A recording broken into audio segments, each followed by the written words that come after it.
Hi, it's Scott. ROCKFILE back with another podcast review for you. I'm revisiting Abraham Lincoln, Vampire Hunter. I know a lot of people laugh at this movie, but I was into the book.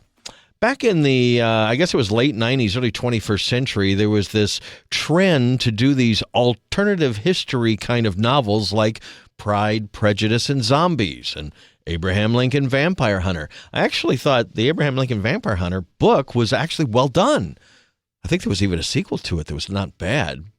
Anyway, Seth Graham Smith wrote the book and the screenplay that the movie is based on. It was produced by Tim Burton and directed and produced by Timur Bekmambetov.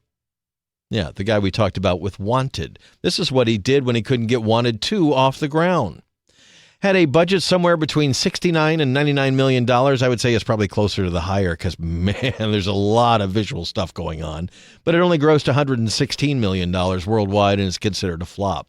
A major selling point was 3D. I do have a 3D copy of it. I just wish I still had a 3D TV. I saw it in 3D in the theater and was thoroughly impressed with it from top to bottom. It is definitely the work of Timur Bekmambetov. It really has his style and tone. And that's probably the problem that people had with it. If it had been a little bit more comedic, maybe it would have been a bigger hit. They take it very seriously, and I think they should. Benjamin Walker, had to look him up. Really not familiar, but he's done some pretty major things after this, including Star Trek. But he disappears into the role of Abraham Lincoln. You've got Dominic Cooper, Anthony Mackie, a young Anthony Mackie, Mary Elizabeth Winstead, Rufus Sewell. The stacked cast is incredible. Henry Jackman did the music. Big budget vampire movie, but based on history. I think there's pretty cool things going on here. The fact that he doesn't like using guns and stuff. He really, as a kid, used an axe, and so he gets taught how to use an axe to take these things out.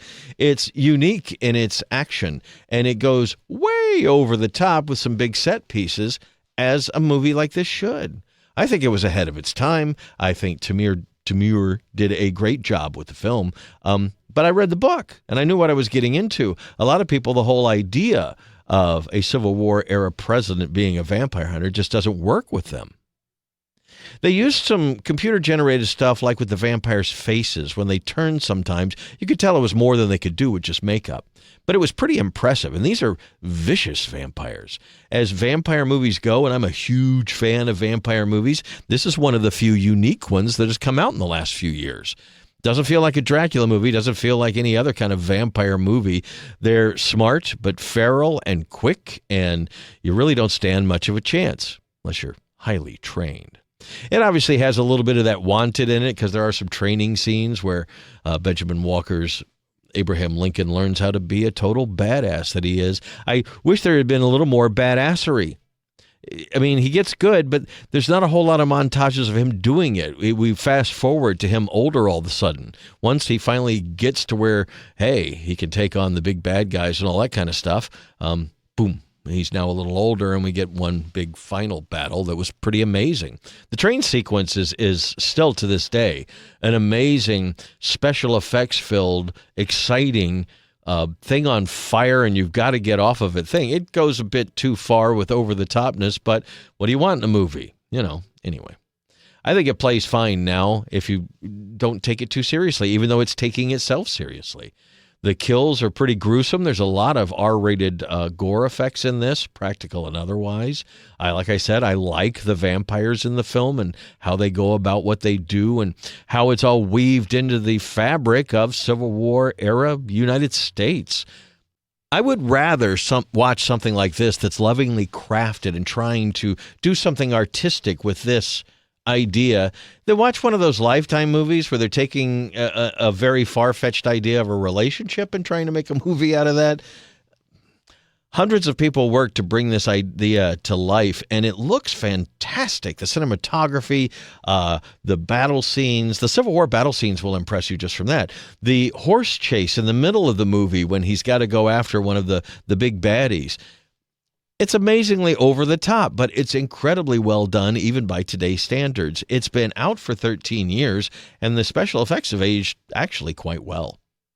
So get past the silly idea of the movie. If you want to see a 2-hour action movie where hour 45-minute action movie, where most of the money is on the screen, you're seeing some very creative action scenes. They're almost martial arts, but with an axe. It's not quite Jackie Chan, but it is quite cinematic and very impressive to watch.